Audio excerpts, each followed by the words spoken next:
Alright, just want to do a little book review today. Today is A Clockwork Orange by Anthony Burgess, or Burgess. I'm going to say it's Burgess.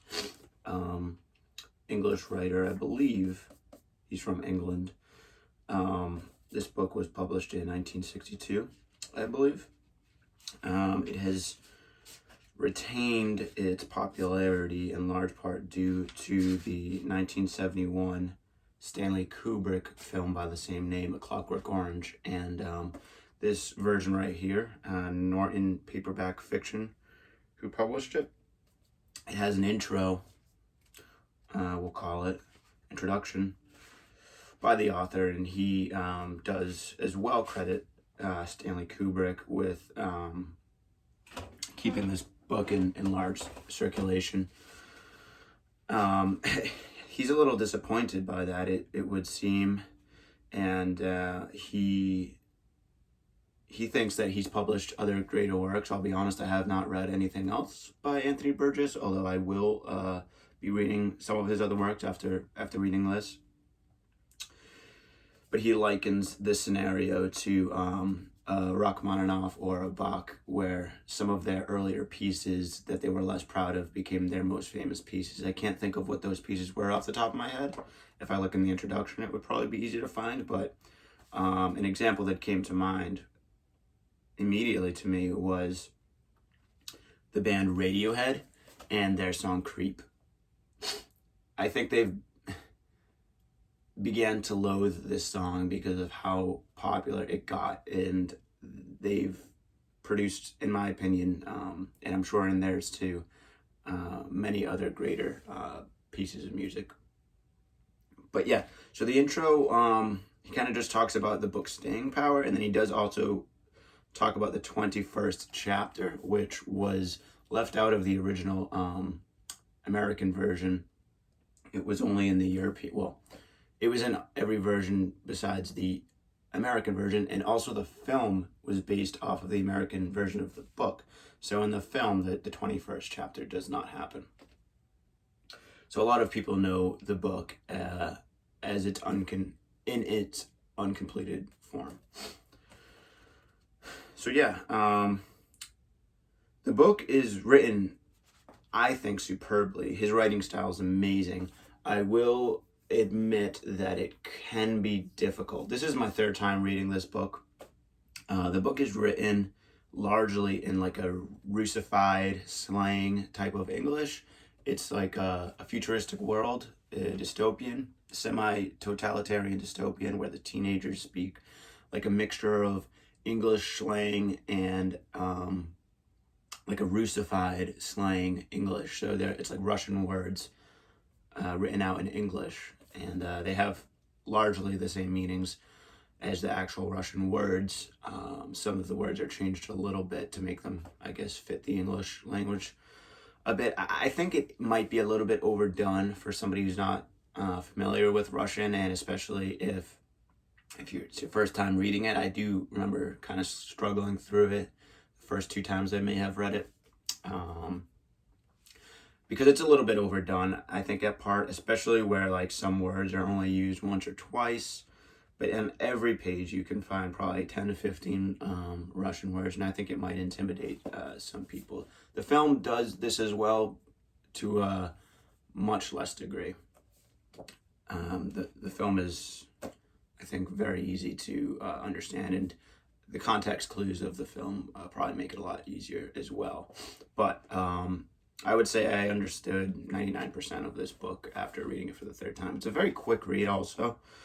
With the 21st chapter, it's 212 pages, and these pages aren't dense. I don't know if you can see that, but it's a very, very quick read. So our main character is Alex, you could call him the protagonist or the antagonist, kind of the anti-hero.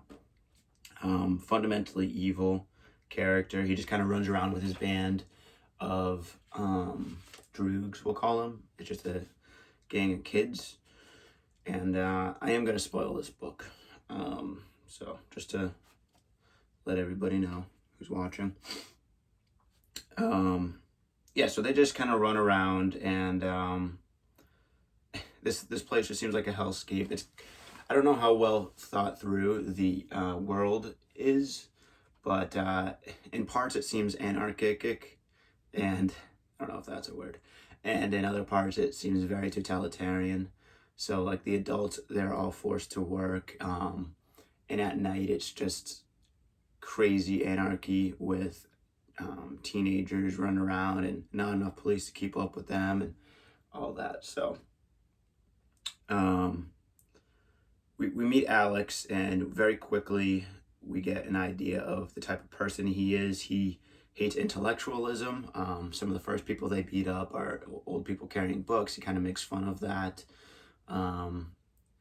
He is disgusted by these people at the milk bar that kind of take what it seems to me is like the psychedelic type of drug, and they kind of like trip out and talk to God and all that, or Bog, as the book puts it. It seems like he's more into the, I guess you would call it the amphetamine type of molecule, milk, with knives in it, is what they say, to, you know, sharpen you up and get you ready for a bit of the old ultra violence. So yeah, I think he's kind of based off of like a fascist. He's all about organization. He's disgusted by sloppiness and intellectualism, and he's all about action and kind of might equals right. Like he understands morality, and he consciously chooses the evil. So we kind of see this reminiscent of like Raskolnikov from Crime and Punishment, or kind of the master-slave morality of Nietzsche. So yeah, all this eventually catches up to him. He kind of overplays his hand in this group, and he ends up being screwed over. They weren't loyal to him, but ultimately I don't think he was very loyal to them either. He goes to prison for murder, accidental murder, but as we'll see, I don't think that matters. So in prison, there's a chaplain that tries to kind of show him the way of Christianity. So the whole reform process of this man's character is attempted, and it does not seem to work. The only parts of Christianity that he seems to like are the brutal parts in the Old Testament, and then he says he doesn't like the New Testament because it's too preachy, although he likes thinking of himself as like a Roman nailing Jesus to the cross. So this book was probably very, very inflammatory when it came out. I know the movie was. It's like a couple of rape scenes, and yeah, I'm sure people tried to get it canceled and all that. But yeah, so the religion does not seem to work. He hears rumors of this new method of getting prisoners out of jail sooner. It's called the Ludovico technique, and that's kind of the crux of this novel that kind of makes it work. Is they try this technique on him. It's really just like an association thing. In the film, you'll see that he's made to watch these very violent films, and they give him this drug which makes him feel awful. So he associates violence with pain and suffering. Now, it doesn't change his moral character, and before he goes through with this technique, it's mainly the chaplain, the priest in the jail who's against him doing this, because ultimately he wants Alex to be good, but he wants Alex to choose to be good. He doesn't want him to lose the willpower to choose between good and evil. He says that a man that can't choose between good and evil is not a man anymore. So he's all about the it's only moral if you choose it, really. And he kind of has sympathy for Alex giving up his will. It doesn't appear that Alex is very he doesn't even know what he's really getting himself into. So he goes through with this technique, and then he gets released from jail in 2 weeks. At this time, I think he's 18 years old, and he's killed 3 people, as we will learn. 1 in prison, 1 the person that he went to prison for, and then a person that he raped before going to prison. He didn't get caught for. She later died from her injuries. But he's released. It's okay. It's okay. It's fiction. So he's released, and he goes to his parents' house. They kind of don't take him back immediately. They have a boarder there. He kind of runs into some of the old people he screwed over, and they try and beat him up and everything like that. And he's starting to pay for a lot of the things that he did earlier. And I kind of think that this would have been a good place to kind of propel his moral change, but it doesn't. It just makes him kind of apathetic and suicidal, and he just kind of wants to off himself. Eventually he runs into this group of political characters that kind of want to use him as like a martyr. They want him to commit suicide so that this Ludovico technique and the whole government can kind of be overthrown. They don't like the totalitarianism of it. They're all about freedom, free choice, and all that, but they really don't care about Alex. They just want to use him for a political agenda. I kind of just call them the libertarians because they're all about freedom. I tend to think that's what Burgess's actual opinions are, although he does make these libertarians come off looking not so good because they just use him. They don't really have a solid morality of their own, but they just want the freedom to be moral or immoral, I guess. So he tries to kill himself after they kind of torture him with music. Music's a huge theme in this book also. I don't know what the significance of it is. I kind of have my own theories, but ultimately I just think that Burgess is a fan of classical music and he just kind of wanted to put it in there. I think it's kind of mentioned that music can be very violent, and that's kind of why Alex likes it so much, especially like older classical musics, because there's like pop music in this new dystopian world that is kind of frowned upon by Alex, and just, yeah. So anyway, he's tortured with music that he can't take after he's been gone through the Ludovico technique. He jumps out a window, wakes up in a hospital, and in the hospital they kind of do, I think it's called, what's the word, hypnonadia or something. I think it's like what they do it to you when you're asleep to try and make you, oh, here it is, hypnopaedia. Yeah, I don't know. I never looked that up, but I think it's like a science that they try to like get people to think certain ways while they're asleep. So they kind of uncondition him out of this morality. The totalitarian government comes in and meets him and says they'll take care of him, get him a nice job, he'll be released from prison and all that if he just can condemn these libertarians that were trying to overthrow the government. So he gets used by the totalitarian government. And so we see, now that's the end of the 20th chapter. He goes back to his evil ways, wanting to commit violence and loving violence and all that. There has been no character change in Alex at all.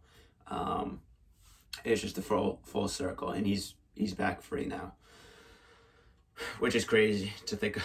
But again, it's fiction. It's just crazy to think of, like, an 18-year-old, not reformed at all, has committed 3 murders, and now he's free again. Anyway, yeah, corruption. So he's free again, and that's the end of the 20th chapter. That's the original American version, and that is the film as well. The film has some differences in the book. Of course, they usually always do, right? The 21st chapter is where the moral character change of Alex comes into play. He joins a new gang of droogs, and he just starts feeling tired of it all, tired of all the violence. He starts feeling like he wants to grow up. He runs into one of his former droogs and sees that he's married with a kid, and they have a child. He kind of starts getting this desire to have a child, and the moral change of him just kind of feels rushed to me. He just starts growing up out of it, which is just hard to believe for somebody who's over the past 2 years has killed 3 people, and how violent and vile of a person Alex really was. It just doesn't seem convincing to me, that moral change. So that's kind of where I'm left with the book. Overall, I think it's very interesting, very much a great read. Like I said, I've read it 3 times. I'll probably read it again sometime in the future.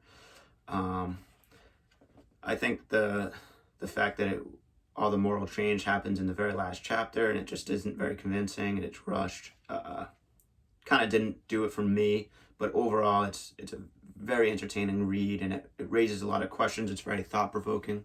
It raises a lot more questions than it answers, but sometimes that's what the best novels do, I guess. They don't give you the answers. They just make you think real hard about it, because sometimes they don't know what the real answers are either. Anyway, if anyone else has read this book, I'd be very curious to know what they thought of it, if they differed from my opinions, if they agreed with my opinions in any way. And yeah, that's it for today. Thank you.